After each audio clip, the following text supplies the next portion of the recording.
13 майда Садыр Жапаров Ленин районунан депутаттыкка талапкерлер менен жолугушуп, өлкөдөгү кадр жетишсиздигинен улам иштей турган болсо, башка планетадан келгендерге да кызмат берүүгө даяр экендигин билдирген. Фактчек KG'нин журналисттери бийликтин учурдагы курамын талдап, кадр жетишсиздигинен улам бийлик кандай кадамдарга барып жатканын изилдеп, жогорку жетекчилик кызматтарды аркалаган кеминде 4 чиновниктин качкын президент Курманбек Бакиев менен байланышы бар экенин аныктады.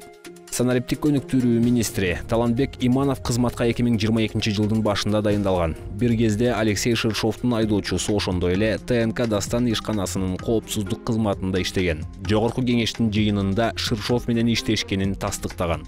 2022 жылдын май айында министрлер кабинети Кыргыз Телеком, Евразия сактык банкы, ТНК Дастан жана Альфа Телеком ишканаларындагы мамлекеттик үлүшүн санариптик өнүктүрүү министрлигине өткөрүп бергени белгилүү болгон. Азаттык жана Темиров Лайф басылмаларынын иликтөөсүнө ылайык алгачкы 3 компаниянын Ширшовго түздөн-түз тиешеси бар экени аныкталган. 2022 жылдын июнь айында Азаттык радиосунун журналисттери ТНК Дастан ААКнын филиалы болгон Улан мамлекеттик ишканасынан 54 миллион сом чыгарылып кеткендиги боюнча иликтөөсүн жарыялашкан. Каражат чыгарылган учурда ишкананы жетектеп тургандыгынан, ошондой эле каражат чыгарууга шектелген адам анын өкүл баласы болгондугунан улам тергөө амалдарына Талантбек Иманов дагы тартылган.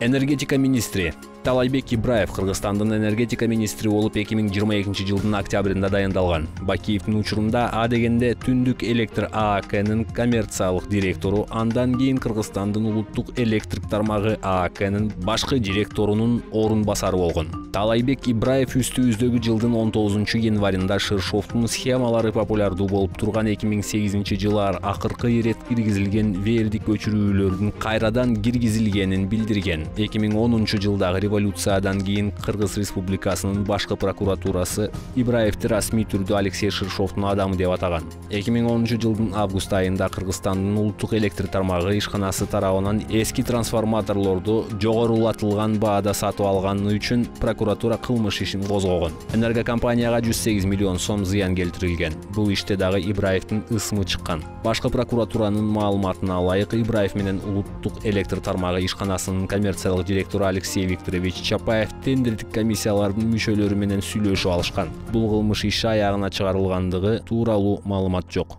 Нарын областынын губернатору Алтынбек Эргешов 2022 жылдын июль айында Садыр Жапаровдун жарлыгы менен президенттин Нарын областындагы ыйгарым укуктуу өкүлү болуп дайындалган. Бакиевдин учурунда Эргешов алгач президенттин иш башкармалыгынын маркетинг жана мамлекеттик сатып алуулар бөлүмүнүн башчысы, ал эми 2009 жылдан тартып качкын президенттин жардамчысы болуп келген. Эргешов 2010 жылдагы ыңкылаптан кийин дагы өкмөттүн аппаратында, кийин президенттердин аппаратында кызматын уланткан. Азыркы министрлер кабинетинин төрагасынын орун басары Едил Байсалов 2021 жылы Эргешов тууралуу төмөнкүлөрдү айткан.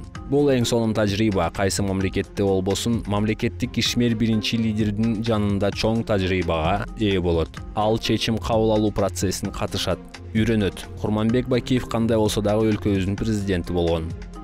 Парламенттин төрагасы Нурлан Шакиев 2022 жылдын октябрында жогорку кеңештин төрагасы болуп дайындалган. Өмүр баянына ылайык, Шакиев 2006-2009 жылдары Курманбек Бакиевдин басма сөз катчысы болуп иштеген. Ага байланыштуу алгачкы жаңжал New TV телеканалынын башкы директору болуп турганда жүз берген. 2019 жылы аталган каналда Курманбек Бакиевдин өмүр жолу тууралуу тасма көрсөтүлүп, кийин коомчулуктун сынына кабылган. Анда УКМК Шакиевке эскертүү берген. Экинчи жаңжал жакында эле болду. Май айынын башында социалдык тармактарда бир документтин сүрөтү тарап, анда Шакиев башкы прокурордун мурдагы президент Курманбек Бакиев тууралуу маалыматты ведомстволордун, анын ичинде юстиция органдарынын сайттарынан алып салууну жана Бакиевдин беделине шек келтирген маалыматтарды таратууга бөгөт коюуну өтүнгөн. Жогорку кеңештин басма сөз кызматы документ жасалмай экенин билдирген. Ал эми 6 майда аталган документти жарыялаган Политклиника басылмасынын башкы редактору Дилбар Алимова УКМКга суракка чакырылганы белгилүү болду.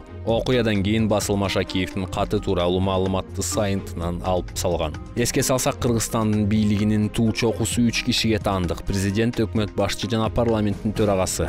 Демек, мамлекеттин эң жогорку даражалуу 3 аткаминеринин бири Бакиевдин мурдагы басма сөз катчысы.